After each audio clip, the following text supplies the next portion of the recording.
नमस्कार. आजच्या या विश्लेषणात आपण थेट एका अशा विषयाला हात घालणार आहोत ज्याचा परिणाम राज्याच्या पुढच्या अनेक दशकांवर होणार आहे. महाराष्ट्र राज्य मंत्रिमंडळाने नुकतेच पर्यावरण, ऊर्जा आणि सामाजिक विकासाबाबत काही अतिशय धडक आणि महत्त्वाकांक्षी निर्णय घेतले आहेत. हे निर्णय नुसते कागदावरचे नाहीत, तर राज्याचं भविष्याचं चित्र बदलून टाकणारे आहेत. तर हे सगळे निर्णय नेमके काय आहेत आणि त्यांची व्याप्ती किती मोठी आहे, हे आपण अगदी सोप्या भाषेत समजून घेणार आहोत. आजच्या या विश्लेषणाची रूपरेषा थोडक्यात बघूया. आपण प्रामुख्याने 4 मुख्य मुद्द्यांवर लक्ष केंद्रित करणार आहोत.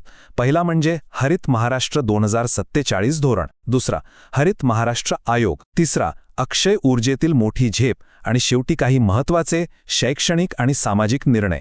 चला तर मग लगेचच सुरुवात करूया. आपला पहिला आणि सर्वात मोठा मुद्दा आहे हरित महाराष्ट्र 2047. हा काही एखाद दुसरा साधा वृक्षारोपणाचा कार्यक्रम नाहीये बरं का. हा राज्याचे पर्यावरणीय चित्र पूर्णपणे बदलून टाकणारा एक ऐतिहासिक आणि महाकाय दृष्टिकोन आहे. 300 कोटी, होय, हा आकडा अगदी बरोबर आहे. ऐकूनच थक्क व्हायला होतं, बरोबर. महाराष्ट्र शासनाने वर्ष 2047 पर्यंत राज्यभरात तब्बल 300 कोटी वृक्ष लागवड करण्याची योजना आखली आहे. 300 कोटी झाडे लावणं म्हणजे जणू काही एक नवीन जंगलच उभा करण्यासारखं आहे. वाढत्या तापमानासारख्या हवामान बदलाच्या भीषण समस्यांचा सामना करण्यासाठी हा निर्णय खऱ्या अर्थाने एक गेम चेंजर ठरू शकतो. आता हे सगळं कसं घडणार याची एक छोटीशी टाईमलाईन बघूया. याची सुरुवात होते आत्ताच्या म्हणजेच 2024च्या तातडीच्या मंत्रिमंडळ मंजुरीपासून. इथून पुढे जाऊन 2030 मध्ये अक्षय ऊर्जेचे एक मोठे उद्दिष्ट गाठायचं आहे आणि फायनल टार्गेट आहे 2047, जेव्हा हे 300 कोटी वृक्ष लागवडीचं महाकाय ध्येय पूर्ण होईल. हे सगळे टप्पे एकमेकांशी कसे जोडलेले आहेत आणि पुढच्या 2 दशकांचा भक्कम पाया कसा रचत आहेत हे यातून अगदी स्पष्ट होतं. पण साहजिकच असा प्रश्न पडतो की एवढे मोठे उद्दिष्ट प्रत्यक्षात कसे साध्य होणार? नुसत्या घोषणा करून तर चालणार नाही. त्यासाठीच आता आपण आपला दुसरा मुद्दा बघूया, तो म्हणजे हरित महाराष्ट्र आयोग आणि त्याची प्रशासकीय यंत्रणा. या प्रकल्पाची व्याप्ती लक्षात घेऊन याची जबाबदारी थेट राज्याच्या सर्वोच्च नेतृत्वाकडे देण्यात आली आहे. या आयोगाच्या अध्यक्षपदी स्वतः मुख्यमंत्री असतील, तर उपमुख्यमंत्री हे उपाध्यक्ष असतील. याशिवाय वनमंत्री, पर्यावरण मंत्री, कृषी मंत्री आणि रोजगार हमी योजना मंत्री हे सगळेजण सहउपाध्यक्ष म्हणून काम पाहतील. थोडक्यात सांगायचं तर राज्याचं संपूर्ण राजकीय आणि प्रशासकीय नेतृत्व या मोहिमेच्या यशस्वी अंमलबजावणीसाठी स्वतः मैदानात उतरणार आहे. पण आता इथे खरी गोम आहे. एक मोठं आणि व्यावहारिक आव्हान समोर येतं.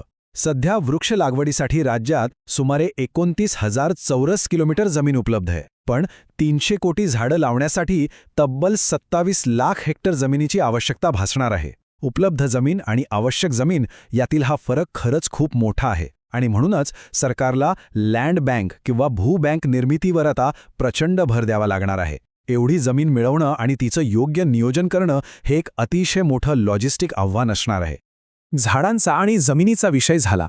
आता आपण ऊर्जेच्या नव्या लक्ष्याकडे सळूया. आपला तिसरा मुद्दा आहे अक्षय ऊर्जेतील मोठी झेप. सध्या राज्याच्या एकूण ऊर्जेमध्ये अक्षय ऊर्जेचा म्हणजेच रिन्युएबल एनर्जीचा वाटा फक्त 17% इतकाच आहे. पण 2030 पर्यंत हा वाटा थेट 50% नेण्याचं महाकाय उद्दिष्ट ठेवण्यात आलं आहे. जरा विचार करण्यासारखी गोष्ट आहे. केवळ पुढच्या काही वर्षात 17% थेट 50% ही उडी राज्याच्या ऊर्जा क्षेत्राचा चेहरामोराच पूर्णपणे बदलून टाकेल.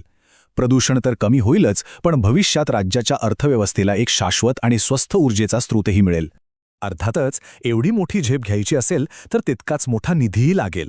हे 50% अक्षय ऊर्जेचे उद्दिष्ट गाठण्यासाठी मंत्रिमंडळाने सुमारे 12,303 कोटी रुपयांच्या प्रकल्पाला मान्यता दिली आहे. इतका मोठा आर्थिक निधी मंजूर करणं हे स्पष्टपणे दाखवून देतं की या योजनेच्या अंमलबजावणीसाठी सरकार किती गंभीर आहे आणि यामागची बांधिलकी किती भक्कम आहे. पर्यावरण आणि ऊर्जा क्षेत्रातील या मोठ्या घडामोडींनंतर आता आपण आपल्या शेवटच्या मुद्द्याकडे येऊया. याच मंत्रिमंडळ बैठकीत घेतलेले काही अत्यंत महत्त्वाचे स्थानिक, शैक्षणिक आणि सामाजिक निर्णय आपण अगदी थोडक्यात पाहूया. हे धोरण केवळ पर्यावरणापुरतेच मर्यादित नाही. उदाहरणार्थ, रत्नागिरी येथे केंद्रीय विद्यालय उभारण्यास मान्यता देण्यात आली आहे, ज्यामुळे प्रादेशिक शिक्षणाला मोठी चालना मिळेल.